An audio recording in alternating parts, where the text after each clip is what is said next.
അപ്പോൾ നമുക്ക് മാത്സിലെ ഒരു ഓവർവ്യൂ നോക്കാം. ഓരോ ടോപ്പിക്സിനും എന്തൊക്കെ ചോദ്യങ്ങൾ എത്ര മാർക്കിനൊക്കെ ചോദിച്ചു എന്ന് നോക്കാം.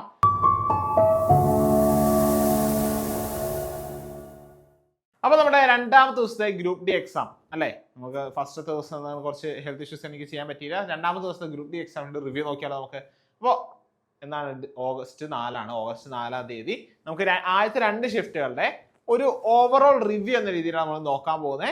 അപ്പോൾ നിങ്ങൾ എക്സാം എഴുതിയവരുണ്ടെങ്കിൽ നിങ്ങളുടെ എക്സ്പീരിയൻസ് നിങ്ങൾക്ക് എന്ത് ചെയ്യാം, നിങ്ങൾക്ക് കമന്റ് ബോക്സിൽ കമന്റ് ചെയ്യാവുന്നതാണ്. അതുപോലെ ഇതുപോലത്തെ കൂടുതൽ വീഡിയോസിന് നമ്മുടെ ചാനൽ സബ്സ്ക്രൈബ് ചെയ്യേണ്ടതാണ്. അപ്പോൾ നമുക്ക് നോക്കിയാലോ ഈ 2 ദിവസത്തെ ഈ ഗ്രൂപ്പ് ഡി എക്സാം എങ്ങനെ ഉണ്ടായിരുന്നു, ഈ 2 ഷിഫ്റ്റുകൾ എന്താണ്, ഏതൊക്കെ ടോപ്പിക്സാണ് കൂടുതൽ ചോദ്യങ്ങൾ വന്നത്, എന്തൊക്കെ ഇനി ശ്രദ്ധിച്ചുകൊണ്ട് പോകണം എന്ന കാര്യങ്ങൾ നമുക്ക് നോക്കാം. ഡീറ്റെയിൽ ആയിട്ട് നോക്കിയിട്ട് നമുക്ക് എന്ത് ചെയ്യാം, നിങ്ങളുടെ അഭിപ്രായം താഴെ കമന്റ് ബോക്സിൽ കമന്റ് ചെയ്യുക. ഒട്ടുമേഖല നമുക്ക് സ്റ്റാർട്ട് ചെയ്യാം. ഫസ്റ്റ് നമുക്കറിയാലോ ഗ്രൂപ്പ് ഡി എക്സാമിന് മെയിൻ ആയിട്ട് 4 സബ്ജക്ട് ചോദിക്കുന്നത്. ഏതൊക്കെ സബ്ജക്റ്റുകളാണ്?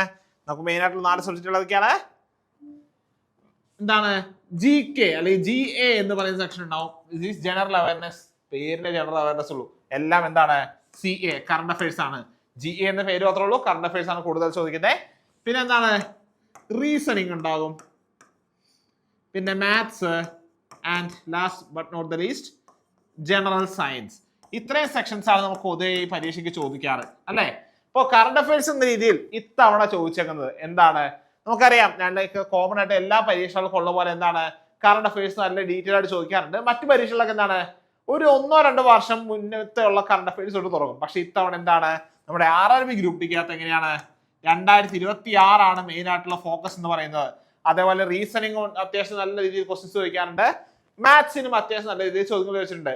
നമുക്ക് ഡീറ്റെയിൽ ആയിട്ട് ഇറങ്ങി ചെല്ലുമ്പോൾ എങ്ങനെയാണ് നമുക്ക് നോക്കാം.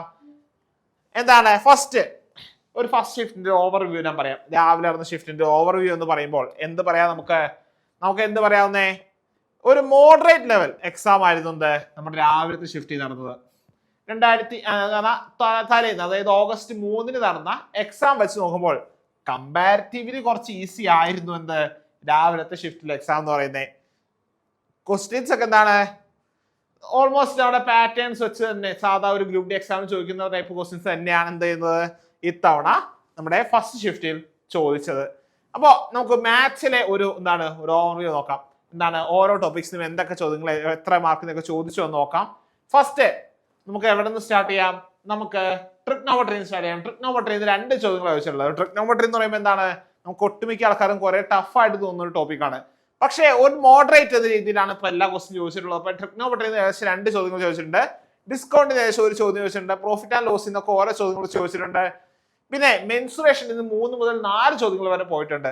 അപ്പൊ ഡീറ്റെയിൽ ആയിട്ട് നോക്കുമ്പോൾ നിങ്ങൾക്ക് എന്ത് ചെയ്യാം, നിങ്ങൾക്ക് ഈ ഡീറ്റെയിൽ ആയിട്ട് ലിസ്റ്റ് നോക്കാം. ഓരോക്കെ ടോപ്പിക്കിന് എത്ര മാർക്കിനൊക്കെ ചോദ്യങ്ങൾ ചോദിച്ചിട്ടുണ്ട്. ആൻഡ് സ്റ്റാറ്റിസ്റ്റിക്സ് ഒക്കെ വളരെ ഇമ്പോർട്ടന്റ് ടോപ്പിക്സ് ആണ്. സ്റ്റാറ്റിസ്റ്റിക്സിനൊക്കെ ചോദ്യങ്ങൾ ചോദിച്ചിട്ടുണ്ട്. മീൻ മീഡിയം മോഡൊക്കെ നമുക്ക് ഒരിക്കലും വിട്ടുകളയാൻ പറ്റാത്ത ടോപ്പിക്സ് ആണ്. ഇനി മാത്സില് ചോദിക്കാത്ത പ്രോബ്ലംസ് എന്ന രീതിയിൽ രാവിലത്തെ ഷിഫ്റ്റിൽ കാണാത്ത പ്രോബ്ലംസ് എന്തൊക്കെയായിരുന്നു? ജോമെട്രി, ഓൾജിബ്ര, ഹൈറ്റ് ആൻഡ് ഡിസ്റ്റൻസും പിന്നെ ട്രെയിൻ പ്രോബ്ലംസ് ആണെന്ന് രാവിലത്തെ ഷിഫ്റ്റിൽ ഉണ്ടാകാതിരുന്ന ടോപ്പിക്സ്. മെയിൻ ആയിട്ട് രാവിലത്തെ ഷിഫ്റ്റിൽ എന്തായിരുന്നില്ല, ഈ പറഞ്ഞ ടോപ്പിക്സ് ഒന്നും അങ്ങനെ ഡീറ്റെയിൽ ആയിട്ട് കണ്ടിരുന്നില്ല. ഇനി സയൻസിലേക്ക് വരുമ്പോൾ ഏറ്റവും കൂടുതൽ ചോദ്യങ്ങൾ സയൻസിൽ ചോദിച്ചത് എവിടെയായിരുന്നു? ബയോളജിയിലായിരുന്നു കേട്ടോ. ബയോളജിയിലായിരുന്നു രാവിലത്തെ ഷിഫ്റ്റിൽ, ഫസ്റ്റ് ഷിഫ്റ്റിൽ ഏറ്റവും കൂടുതൽ ചോദ്യങ്ങൾ ചോദിച്ചിട്ടുണ്ടായിരുന്നത്. ഫിസിക്സിലെ ഫോക്കൽ ലെങ്ത്, മാഗ്നിഫിക്കേഷൻ പോലത്തെ ടോപ്പിക്സിന് എന്തൊക്കെ ഉണ്ടായിരുന്നു? പ്രോബ്ലംസ് ചോദിച്ചിരുന്നു കേട്ടോ. സാധാ കൺസെപ്റ്റ് അല്ല ചോദിച്ചിരുന്നത്, പ്രോബ്ലംസ് ആണ് ചോദിച്ചിരുന്നത്. അപ്പൊ നിങ്ങൾക്ക് എന്ത് മനസ്സിലാക്കണം, ഫിസിക്സ് എന്ന ഏരിയയിൽ നിന്നും എന്ത് വേണം, നമുക്ക് അത്യാവശ്യം പ്രോബ്ലംസ് ചെയ്ത് പഠിക്കണം. കാരണം ഇഷ്ടം പോലെ ഫോർമുലാസ് ഉള്ള ഒരു ഏരിയ ആണ് ഈ പറഞ്ഞ ഫിസിക്സ് എന്ന് പറയുന്നത്. പ്രോബ്ലംസ് ചെയ്ത് പഠിച്ചില്ല എങ്കിൽ എന്ത് പറ്റും, നമ്മുടെ പ്രിപ്പറേഷനെ അത് ശരിക്കും ബാധിക്കും. പ്രോബ്ലംസിന് അതിൻ്റെതായ ഇമ്പോർട്ടൻസ് നിങ്ങൾ കൊടുക്കണം. ഇനി കെമിസ്ട്രിയിൽ പൊതുവെ വെയിറ്റേജ് കുറവായിരുന്നു. ചോദിച്ച ചോദ്യങ്ങൾ എന്തൊക്കെയായിരുന്നു അറിയോ? ചോദിച്ച ചോദ്യങ്ങൾ ബാലൻസ് ചെയ്യുക, ഒരു കെമിക്കൽ ഇക്വേഷനെ ബാലൻസ് ചെയ്യുക പോലത്തെ ചോദ്യങ്ങളാണ് എവിടെ ചോദിച്ചത്, നമ്മുടെ കെമിസ്ട്രി എന്ന ഭാഗത്ത് നിന്ന് കൂടുതൽ ചോദിച്ചത്. ഇനി മറ്റ് പേപ്പറുകളിൽ നോക്കുമ്പോൾ റീസണിങ്ങും GK-ലും ഞാൻ പറഞ്ഞു റീസണിങ്ങിൽ കൂടുതൽ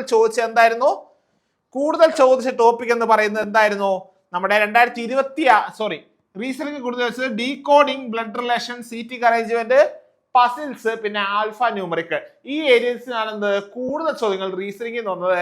ആൻഡ് നേരത്തെ പറഞ്ഞ കറണ്ട് അഫയേഴ്സ് എപ്പോഴും എന്താണ് 2026 ബേസിക് ചോദിച്ചത് അല്ലെ. 2026 മെയിൻ കറണ്ട് അഫയേഴ്സ് അല്ലെങ്കിൽ മെയിൻ ഇവന്റ്സ് എന്ന രീതിയിലാണെന്ത് കൂടുതൽ ചോദ്യങ്ങൾ എവിടെ വന്നത്?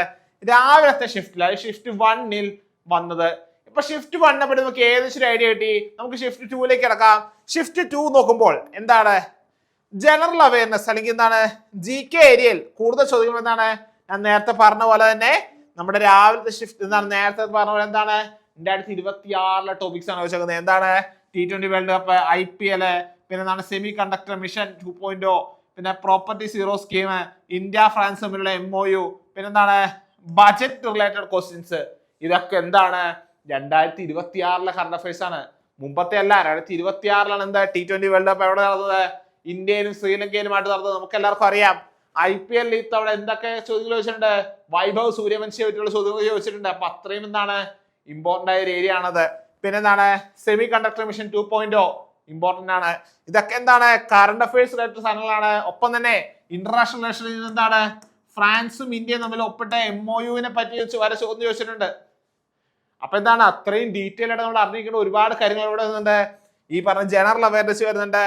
ആൻഡ് ടു ബി ഓണസ്റ്റ് എല്ലാം കറണ്ട് അഫയേഴ്സ് ആണ്. ഒന്നും പുറത്തുനിന്ന് മറ്റു ചോദ്യങ്ങളൊന്നുമില്ല. എല്ലാം എന്താണ് കറണ്ട് അഫയേഴ്സ് തന്നെയാണ്. അപ്പോ ഫിസിക്സിലേക്ക് നോക്കുമ്പോൾ എന്താണ് കൺസെപ്ഷ്യൽ ആയിട്ടുള്ള കാര്യങ്ങളാണ് കൂടുതലും രണ്ടാമത്തെ ഷിഫ്റ്റ് ചോദിച്ചത്. നമ്മൾ ഫസ്റ്റ് ഷിഫ്റ്റിൽ എന്തായിരുന്നു കൂടുതൽ ന്യൂമറിക് റിലേറ്റഡ് ആയിരുന്നു അല്ലെ. നമുക്ക് ന്യൂമറിക് റിലേറ്റഡ് പ്രോബ്ലംസ് ഒക്കെ ചോദിച്ചിരുന്നു. സെക്കൻഡ് ഷിഫ്റ്റിൽ കൂടുതൽ എന്താണ് കൺസെപ്ഷ്യൽ ആയിരുന്നു.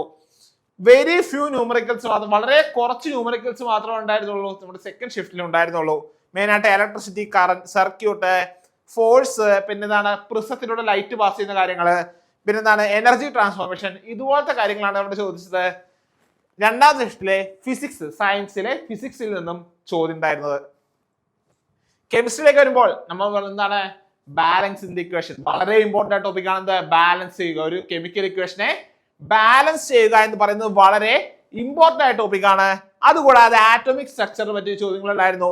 വാലൻസിയെ പറ്റി ചോദ്യം ഉണ്ടായിരുന്നു. ഒരു എലമെന്റിന്റെ വാലൻസിയെ പറ്റി ചോദ്യങ്ങളുണ്ടായിരുന്നു. പിന്നെ എന്തുണ്ടായിരുന്നു ഇലക്ട്രോൺ കൗണ്ടിനെ പറ്റി എവിടെ ഉണ്ടായിരുന്നു കെമിസ്ട്രിയിൽ ചോദ്യങ്ങളുണ്ടായിരുന്നു. ബയോളജിയിലേക്ക് കിടക്കുമ്പോൾ കൂടുതൽ എന്തായിരുന്നു ഡൈജസ്റ്റീവ് സിസ്റ്റത്തെ പറ്റിയായിരുന്നു കൂടുതൽ ചോദ്യങ്ങളുണ്ടായിരുന്നത്. അതിൽ ഗ്യാസ്ട്രിക് ജ്യൂസ് ഒക്കെ അവിടെ വരുന്ന കാര്യങ്ങളാണ്. പിന്നെ പ്ലാന്റ് ടിഷ്യൂസ്, അതായത് പാരൻ കൈമ, കോളൻ കൈമ പോലത്തെ പ്ലാന്റ് ടിഷ്യൂസിനെ പറ്റി എന്തായിരുന്നു ചോദ്യങ്ങൾ നമുക്ക് കണ്ടിരുന്നു. ഒപ്പം തന്നെ എന്താണ് സ്പോർ ഫോർമേഷനെ പറ്റിയും ഒരു ചോദ്യം നമ്മൾ കണ്ടിരുന്നതാണ്. ഇനി റീസണിങ്ങിലേക്ക് വരുമ്പോൾ എന്താണ് കോഡിംഗ് ഡീകോഡിംഗ് കണ്ടോ. ഫസ്റ്റ് ഷിഫ്റ്റിലും സെക്കൻഡ് ഷിഫ്റ്റിലും കോഡിംഗ് ഡീകോഡിംഗ് റിപ്പീറ്റ് ചെയ്ത് ചോദിച്ചിട്ടുണ്ട്. അപ്പോൾ വരുന്ന ഷിഫ്റ്റിൽ അത് എന്ത് ചെയ്യാം, അതും കൂടുതൽ പ്രതീക്ഷിക്കാവുന്ന ഒരു ഏരിയ ആണത് കോഡിംഗ് ഡീകോഡിംഗ് എന്ന് പറയുന്നത്.